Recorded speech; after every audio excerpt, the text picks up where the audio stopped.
इस वीडियो में हम लोग देखते हैं एंकाइलोजिंग स्पॉन्डिलाइटिस की।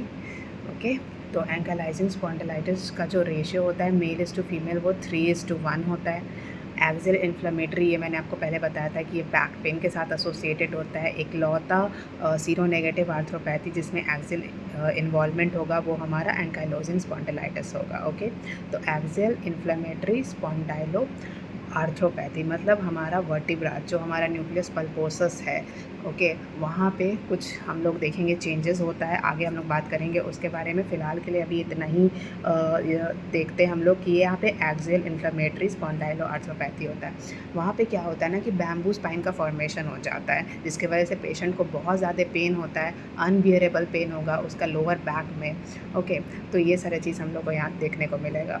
अगर वो इंसान रेडियोग्राफिकल फाइंडिंग्स की तरफ जाता है तो स्टार्टिंग में सिर्फ और सिर्फ उसको क्लिनिकल फीचर्स मिलेगा, कोई सा भी रेडियोग्राफिकल फाइंडिंग नहीं मिलेगा। इसका मतलब क्या है कि अगर इंसान को साइनोवाइटिस और एंथेसाइटिस हम लोगों ने बात की थी क्या, कि जिससे बोन का अटैचमेंट होता है, जैसे कि जॉइंट कैप्सूल हो गया, लिगामेंट्स हो गया, टेंडन्स हो गया, वहाँ पे अगर इन्फ्लेमेशन होगा तो उसको हम लोग एंथेसाइटिस कहते हैं। तो इस केस में ना ही हमें यहाँ पे ना ही हमें कोई रेडियोग्राफिक एविडेंस मिलेगा, सिर्फ और सिर्फ हमें क्लिनिकल फीचर्स हमें देखने को मिलेगा। ओके, मतलब पेन होगा, इन्फ्लेमेशन होगा, बस ये सारे चीज़ होंगे। किसी का भी कोई स्ट्रक्चरल डैमेज नहीं होगा। मतलब यहाँ तक आपको एंथेसाइटिस नहीं देखने को मिलेगा, साइनोवाइटिस भी देखने को नहीं मिलेगा इस स्टेज तक। ओके, पर एमआरआई अगर आप कराओगे, एमआरआई में आपको बोन इरोजन थोड़ा थोड़ा दिख सकता है। मतलब इन्फ्लेमेशन जहाँ जहाँ पे सैक्रोइलियाइटिस सैक्रम रीजन में अगर आपको इन्फ्लेमेशन है, बोन थोड़ा थोड़ा इरोड कर रहा है, वो आपको दिखेगा, वो एक्टिवली आपको दिख सकता है। बट कोई सा भी रेडियोग्राफिकल एविडेंस यहाँ नहीं मिलेगा। और पर जैसे जैसे टाइम आगे बढ़ते चला जाएगा, थोड़ा टाइम आगे बढ़ा, 4 साल हुए, 5 साल हुए, 5 साल आते आते आपको रेडियोग्राफिकल फाइंडिंग्स आपको देखने को मिलेगा। मतलब आपको एक्सरे में आपको बोन का सिंडेस्मोफाइट्स का दिखेगा। सिंडेस्मोफाइट्स का मतलब होता है न्यू बोन फॉर्मेशन। तो न्यू बोन फॉर्मेशन आपको रेडियोग्राफिकल फाइंडिंग्स में दिखता है। ओके, पर ये टाइम के साथ होता है। इनिशियल स्टेज में सिर्फ क्लिनिकल फीचर्स है और एमआरआई थोड़ा मोड़ा एक्टिव सैक्रोइलियाइटिस दिखा सकता है। रेडियोग्राफिकल फाइंडिंग्स 5 से 10% में मिलता है, केसेस में मिलता है, वो भी 5 साल के बाद ही। Okay, after 5 years. ओके, अब देखो, अब हम लोग नेक्स्ट क्या चीज़ है, क्लासिफिकेशन हम लोग करते हैं इस एंकाइलोजिंग स्पॉन्डिलाइटिस के पेशेंट को। तो पेशेंट को सबसे पहले 3 मंथ से ज़्यादा बैक पेन होना चाहिए, या तो 3 मंथ या 3 मंथ से ज़्यादा बैक पेन होना चाहिए, और उसका एज 45 ईयर से ज़्यादा होना चाहिए। हम लोगों ने बात किया था सीरोनेगेटिव आर्थ्रोपैथी में क्या, कि पेशेंट का जो एज होता है वो हमेशा मोर देन 40 ईयर्स होता है। इस केस का जो क्लासिफिकेशन है वो मोर देन 45 ईयर्स है। ओके, सारे के सारे सीरोनेगेटिव आर्थ्रोपैथी अबव 40 ईयर्स देखने को मिलते हैं। ओके, तो 2 चीज़ें हो सकती है, या तो सैक्रोइलियाइटिस मिल सकता है, यहाँ पे हम लोगों ने देखा सैक्रोइलियाइटिस जो था। ओके, ये हम लोग को या तो मिल सकता है एमआरआई पे, इमेजिंग पे, या तो HLA-B27 हम लोगों ने देखा था, इसका एसोसिएशन होता है HLA-B27 जीन के साथ। ओके, तो या तो ये जेनेटिक फैक्टर या तो सैक्रोइलियाइटिस हम लोग को देखने को मिलेगा। इसके साथ और ये सारे कोई सा भी फीचर्स अगर हम लोग को देखने को मिल गया तो हम लोग इसका डायग्नोसिस कर सकते हैं एज एंकाइलोजिंग स्पॉन्डिलाइटिस। ओके, तो और कौन कौन सा फीचर्स हो सकते हैं, इन्फ्लेमेटरी बैक पेन, ये तो मैंने आपको बताया। इसमें थोड़ा सा हम लोग बात करेंगे इन्फ्लेमेटरी बैक पेन। तो इन्फ्लेमेटरी बैक पेन इसमें कैसा होगा। ओके, तो इन्फ्लेमेटरी बैक पेन का बात किया जाए तो सबसे पहले यहाँ पे आप लोगों ने देखा कि 45 ईयर्स से ज़्यादा का होना चाहिए।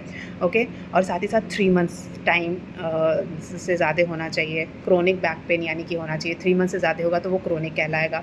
और पहली बात तो ये कि वो लोअर बैक में होना चाहिए। ओके, मतलब बटक्स के पास होना चाहिए बैक पेन। और मोस्टली यहाँ पे जो पेशेंट जो होगा वो उसको इतनी ज़्यादा बैक पेन हो जाएगी कि वो सोते सोते उठ जाएगा रात को। Usually second half of night में उठ जाता है। मतलब 2 बजे के बाद अगर वो उठ रहा है तो वो पेन के वजह से उठ रहा है। और वहाँ पे मॉर्निंग स्टिफनेस भी हम लोग को देखने को मिलेगा। मॉर्निंग स्टिफनेस हम लोग को कैसे मिल सकता है, तो यहाँ पे जो मॉर्निंग स्टिफनेस हम लोग को मिलता है वो 30 मिनट्स का होता है। रूमेटॉयड अर्थराइटिस के केस में 45 मिनट्स का था मॉर्निंग वीकनेस। ओके, और यहाँ पे अगर हम लोग एनसेड्स वगैरह देते हैं तो एनसेड्स यहाँ पे इफेक्टिव होता है। एक्सरसाइज़ वगैरह करेगा तो एक्सरसाइज़ के साथ उसका इम्प्रूवमेंट हो सकता है। अगर वो रेस्ट करेगा, रेस्ट के साथ हम लोगों ने देखा था क्या, कि मॉर्निंग वीकनेस जो होता है, मॉर्निंग स्टिफनेस जो होता है, मॉर्निंग स्टिफनेस रेस्ट के साथ और ज़्यादा वर्स होता है, और एक्टिविटी के साथ वो अच्छा होने लगता है, मतलब पेन जो होगा वो कमता चला जाएगा। ओके, तो यहाँ पे ये सारी चीज़ देखने को मिलेगा। तो ये होगा हमारा हो गया इन्फ्लेमेटरी बैक पेन।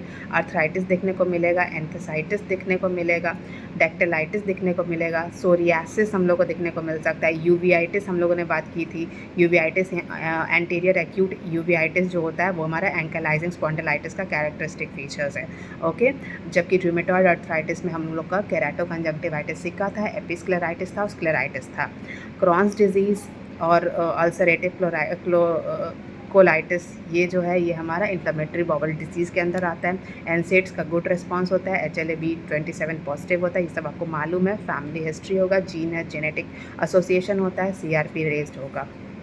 ओके, और साथ ही साथ अगर HLA-B27 के साथ देखा जाए अगर एसोसिएशन, तो ये सब हम लोगों ने देख लिया है। एक्टिव कब होगा? जब MRI में इन्फ्लेमेशन शो करेगा। रेडियोग्राफिक में अगर आप लोगों को सैक्रोइलियाइटिस अगर शो कर रहा है तो। ओके, तो नेक्स्ट हम लोग बात करते हैं पैथोजेनेसिस ऑफ स्पॉन्डाइलोआर्थराइटिस।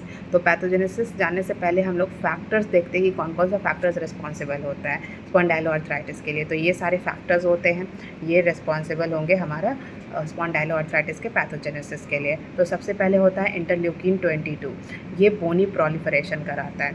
ओके, जैसे कि हम लोगों ने रूमेटॉइड आर्थराइटिस में देखा था कि साइनोवियल सेल्स जो थे वहाँ पे साइनोवाइटिस करा रहे थे, जिसकी वजह से बोनी इरोजन हो रहा था। ओके, यहाँ पे भी वैसे ही इंटरल्यूकिन 22 जो होगा वो बोनी प्रोलिफरेशन कराएगा। वहाँ का जो साइट था वो साइनोवियम रिस्पॉन्सिबल था। ओके, यहाँ पे जो साइट है वो साइनोवियम के जगह पे हमारा एनुलर फाइब्रोसिस जो कि हमारा वर्टिब्रा में प्रेजेंट है, वहाँ पे वर्टिब्रा यहाँ पे रिस्पॉन्सिबल होगा साइट के लिए। नेक्स्ट आता है की साइटोकाइन। जो की साइटोकाइन यहाँ पे है वो TNF अल्फा है, ये इन्फ्लेमेशन कॉज कराएगा। HLA-B27 हम लोगों ने देखा है क्या कि ये जीन रिस्पॉन्सिबल होता है 90 to 95% केसेस में। नॉन HLA के बारे में अगर बात किया जाए तो ERAP जीन जो होता है वो रिस्पॉन्सिबल होता है, वो साइनोवाइटिस और एंथेसाइटिस कराता है। यहाँ पे डेक्टिलाइटिस बहुत ही कम ही देखने को मिलता है। ओके, यहाँ पे एंथेसाइटिस जो होगा वो हमारा की फैक्टर्स होगा, एंथेसाइटिस ही मोस्टली देखने को मिलता है। और क्लासिकल हमने देखा था क्या कि लोअर लिम्ब को इन्वॉल्व करता है, तो लोअर लिम्ब में एक्लीज टेंडनाइटिस मतलब हील मोस्टली रिस्पॉन्सिबल होते हैं। ओके, अब हम लोग ये देखते हैं इसका पैथोजेनेसिस। तो पैथोजेनेसिस में सबसे पहले interleukin 23 receptor mediated over activity होता है। मतलब इंटरल्यूकिन जो होगा इसका इंटरल्यूकिन 23 जो होगा इसमें ओवर एक्टिविटी हो जाएंगे, जिसके वजह से क्या होगा, टी सेल को ये ट्रिगर करेगा। टी सेल अगर ट्रिगर होंगे तो TH1 और TH17 होगा। वहाँ पे भी रूमेटॉइड आर्थराइटिस में TH1 था, TH17 था और TH2 था। वहाँ पे TH2 का कोई खास रोल था नहीं, यहाँ पे TH2 है ही नहीं, यहाँ पे सिर्फ TH1 है और TH17 है। ओके, सेम वही प्रोसेस होगा। वहाँ पे भी TH1 जो था वो इंटरफेरॉन IFN गामा जो है उसको हम लोग रिलीज़ करा रहा था, यहाँ पे भी सेम है। और इंटरफेरॉन गामा जो होगा वो मैक्रोफेज को एक्टिवेट करेगा, जिसकी वजह से TNF अल्फ़ा रिलीज़ होगा। अब TNF अल्फ़ा जो होता है यही रिस्पॉन्सिबल होता है हमारा इन्फ्लेमेशन के लिए। ओके, तो ये इन्फ्लेमेशन के लिए रिस्पॉन्सिबल होगा, साथ ही साथ ये ग्रैनुलेशन टिश्यू का भी फॉर्मेशन करेगा, जिसके वजह से क्या होगा, एनुलस फाइब्रोसिस जो होगा वर्टिब्रा का वो इरोड कर जाएगा। देखिए अब रूमेटॉइड आर्थराइटिस के साथ कंपेयर करते हैं। वहाँ पे क्या था कि पैनस फॉर्मेशन हो रहा था, पैनस फॉर्मेशन के वजह से इरोजन हो रहा था बोन का। यहाँ पे क्या है, ग्रैनुलेशन टिश्यू का फॉर्मेशन हो रहा है। ओके, ग्रैनुलेशन टिश्यू के वजह से एनुलस फाइब्रोसिस जो होगा वो इरोड कर रहा है। वहाँ पे साइनोवियम जो था वो पूरा इरोजन हो रहा था, मतलब कोई भी बोन्स का। यहाँ पे एनुलस फाइब्रोसिस जो कि वर्टिब्रा का पार्ट होता है वहाँ यहाँ पे तो इसका इरोजन हो रहा है। ओके, अब ये इरोजन हो गया। अब इरोजन हो जाएगा तो फिर कैल्सिफिकेशन होगा।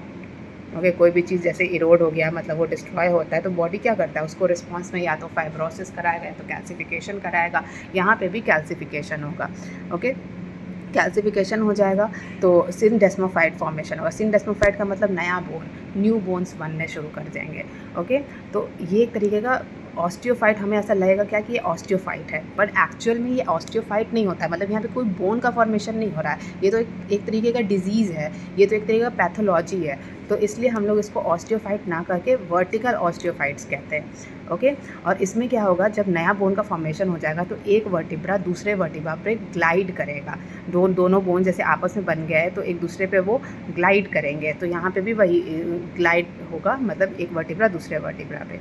ओके, तो इसी को हम लोग बोनी एंकाइलोसिस करते हैं और यही बैम्बू स्पाइन का फॉर्मेशन कराता है। ओके, और इसी बैम्बू स्पाइन के वजह से पेशेंट को बहुत ज़्यादा पेन होगा। ओके, और इसका मोस्ट कॉमन कॉम्प्लिकेशन अगर देखा जाए तो स्पाइनल फ्रैक्चर है। क्यों? क्योंकि आपका जो जो जो दो वर्टिब्रा के बीच में जो न्यूक्लियस जो होता है, जो स्पेस होता है, वो पूरे तरीके से इरोड कर देता है। जो इंटरवर्टिब्रल स्पेसेस हो गया, न्यूक्लियस पल्पोसस, जो डिस्क जो वर्टिब्रा के डिस्क पे हम लोग को देखते हैं, वो पूरे तरीके से इरोड कर जाता है। तो उसकी वजह से क्या होगा कि अब वर्टिब्रा को उतना सपोर्ट नहीं मिल पाएगा। ओके, न्यूक्लियस पल्पोसस क्या करा रहा था, वर्टिब्रा को सपोर्ट कर रहा था, पर उस न्यूक्लियस पल्पोसस की जगह पे नया बोन का फॉर्मेशन हो गया। ओके, और वो नया बोन एक दूसरे पे ग्लाइड कर रहा है, उसको स्मूथनेस देने का, उसको सपोर्ट करने का, फ्रिक्शन रिड्यूस करने के लिए कुछ ऐसा है नहीं न्यूक्लियस पल्पोसस जैसा चीज़ जिसके वजह से पूरा बोन जो होगा वो फ्रैक्चर की तरफ जा सकता है। ओके, तो ये था हमारा पैथोजेनेसिस।